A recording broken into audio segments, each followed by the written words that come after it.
Dr. Noxia.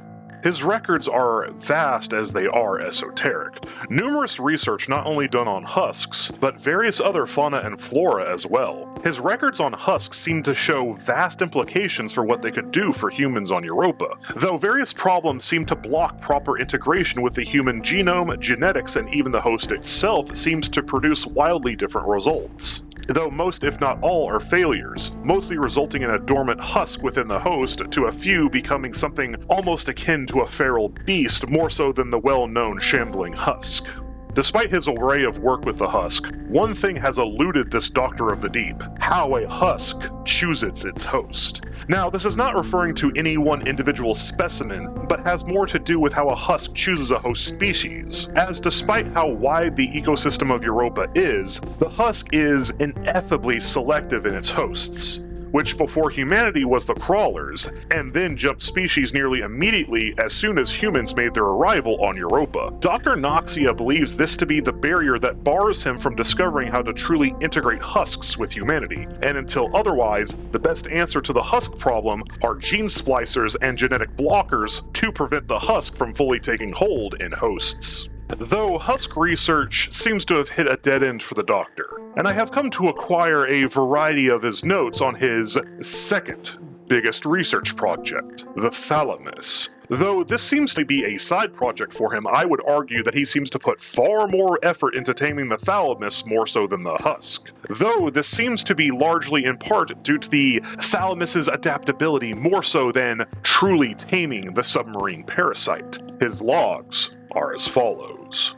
Log 24. I have been on the trail of a mythological Thalamus for the last 2 months at a out-of-the-way outpost near the frontier. Locals have called it the Carrier, a hostile submarine that wasn't manned by any human crew, but by an alien entity, and these rumors seem to have been true. For the last hour, after downing the mobile carrier and ridding it of its exterior and interior defenses, I looked inside, and it was indeed a Thalamus. Though most don't take control of submarines and make them mobile, as most prefer a mere sessile lifestyle, this is truly something extraordinary. Unfortunately, the brain has already received significant trauma, though fortunately, several pristine samples have been retrieved from the Galthor section of the organism. Unlike the brain, the other organs have already received considerable damage from both the coil guns and the kinetic damage as a result of smacking into the seafloor. A unfortunate result. Nonetheless, additional samples were taken from the thalamus epidermal cartilage, thalamus links, and damaged organs, regardless of usefulness. Log 27. Considering the specimen's ample usage of a submarine, I have acquired a seized R-29 that was provided by an interested benefactor from the European coalition. It has been moved to a sizable cave for concealment and study. In preparation for subject analysis, the R-29's engines have been disabled and the reactor has been swapped out with a battery with similar outputs and functions, and it is currently fed by an external source. The feeding mechanism is capable of superheating conditions if the thalamus tries to expand through it. The R-29 itself will be suspended in the cavern by an array of steel beams and the sole firing trigger will be disabled, but the gun itself will be left intact to encourage thalamus growth and manipulation. Log 28. The first thalamus brain sample was introduced into the ballast tank and given full control of the mechanisms. The subject will be left alone for a 3-week period while external funds are collected. I have been hired to survey several European ruins, and hopefully these will pay rather handsomely. Well, this is a problem. The thalamus has punctured the submarine's hull in several areas to make room for flesh gun locations, and something I can only describe as a leukocyte deploy port. Fascinating. Though the flesh guns and smaller organs seem to lack the proper mechanisms to feed either. Considering this, at this stage, the brain will be broken apart and examined close up.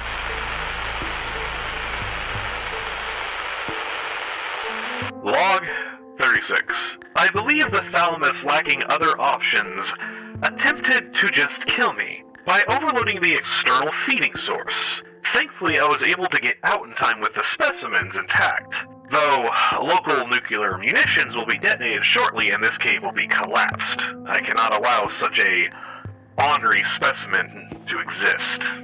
Due to the unfortunate results and a local nuclear detonation, both my benefactor and the Coalition have cut me off cold. The Coalition has gone so far as to even put a bounty on my head, though in a unofficial manner.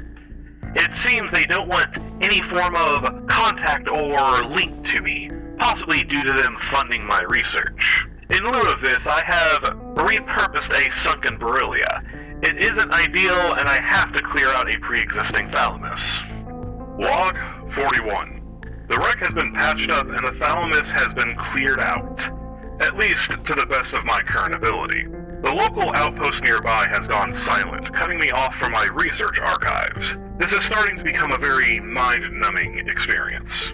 I will install selected Thalamus samples from the carrier and attempt to grow a new colony, though I do worry about a possible clash between remnants of the last Thalamus I just cleared out and the carrier I'm trying to install. Log 42. Well, there was indeed contamination, and ultimately it was probably unavoidable. Though this Thalamus is odd. I've named this strain Carrier-1L. While it has formed the entirety of a Thalamus, it seems to be almost completely inert, the brain being the only thing active, and seems to be forming new pathways and adaptations I haven't seen in the carrier brain samples, let alone other thalami. In addition to this, it seems like the carrier strain tried to take over the ballast pump, but it ended up running into the other Thalamus in an attempt to do so. There is something that resembles a proto-Thalamus on the pump, but like a mix between the two strains, twisting and wrapping around each other, like trying to strangle and kill the opposing strain. Samples taken from this duality reveal a high amount of unknown neurotoxins and poisons spreading throughout the thalami. This may be why the carrier Thalamus is inert, as it is too busy fighting its own internal war to respond to external stimuli. Log 45. I've done it. I've managed, for the lack of a better term, hot-wired functions of the Thalamus's flesh and made them compatible with an onboard periscope. While maybe not directly controlling the Thalamus, it is definitely influencing the aiming of said flesh gun. Well, this has turned less than ideal. Apparently, my prodding has woken up the carrier. The new pathways it was growing were slowly fixing and retrofitting the submarine for its own usage. For as I was snipping a neuron link to the flesh gun, the sonar, railgun, and reactor all came online. In some strange way, I am proud yet terrified as it almost blew up my shuttle with a nuclear shell. How the hell did I even miss that? Luckily, I managed to make it to the reactor and remove the fuel rod before it could do so. I think I'll be taking more than just a few samples from this one. Supplementary log. The experiments on the beryllia will have to be postponed, as I can no longer find the wreck. The only evidence is some form of drag line that seems to cut off at the entrance to the abyss, and increased sonar activity from below seems to indicate this is the Charybdis's mating season in the locale, and I would rather not risk my life in a horde of them, let alone dealing with one. Lucky me, I thought I would never be able to get my hands on another fully functional sub, and my luck it's a Herja. While not the largest of the subs, this one is at least the most cutting edge and arguably easier to pilot. Hopefully this remains true for one of the carrier strains. I managed to retrieve this sub as it docked on a nearby station, whose entire crew was thankfully drunk at the local bar and left no one on board. The Coalition will really let anyone into their military these days. I've taken the Herja to a remote location. This sub will be my magnum opus. I can just feel it. Unlike before where I would let the Thalamus grow as it wished, I may be able to lead its growth by leaving behind trails of specialized protein that were extracted from the prior experiment. This specific material seems to act as an anchor point for the thalami, though at best this will only mildly influence where they grow. The core of this experiment is a lab-prepared thalamus brain named Loretta, grown from carefully spliced spores and brain sections of the other experiments.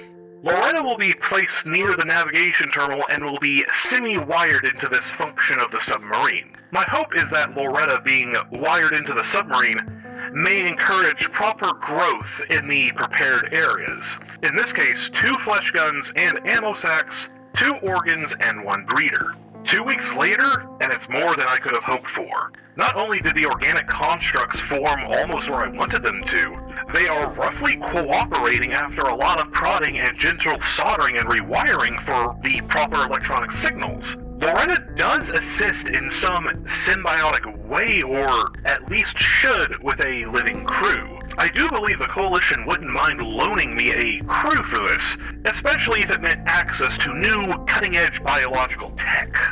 Well, the crewing of the vessel could have gone better. Turns out that after just an hour since we left port, the Hurja was intercepted by a winter halter and 2 dugongs, and the crew that the Coalition lent to me was only done so in the fact that they could catch me off guard and arrest me. Of course, I resisted, and due to a stray gunshot, Loretta began acting up and started flooding the ship. I barely escaped out a hull breach as the lone crew was crushed by the water pressure. As I looked back, I could only see the descending lights of Loretta and the illuminations of the flesh guns piercing into the hostile submarines, dragging them down with it. In respect to the danger of the situation, I retreated to a nearby outpost. Thankfully, this passageway was fairly deserted. The longest time I have spent exposed to the European Ocean. The only thing I had to deal with was a watcher that followed me for nearly the entire journey, before retreating just as the lights of the outpost could be seen. Log 72.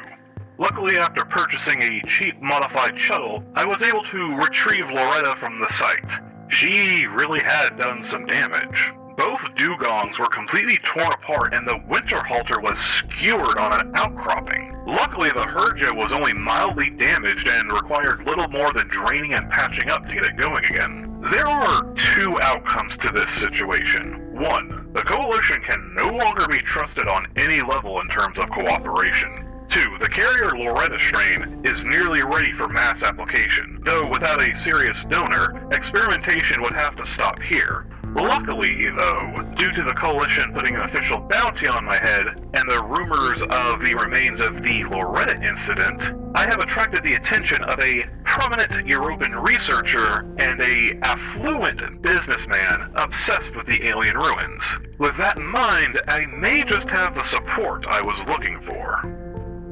Thank you for watching another one of my videos. This is a project that has been sitting on the back burner for roughly around a year now. It's a project I was working on with Dr. Noxia from the community Discord, but sadly things happened and only the audio was ever produced. So I decided to finally make use of it and make it into a little video because honestly, I really liked the idea. And in the future we'll have some similar projects to this that I've been working on, but those will take a bit more time to complete.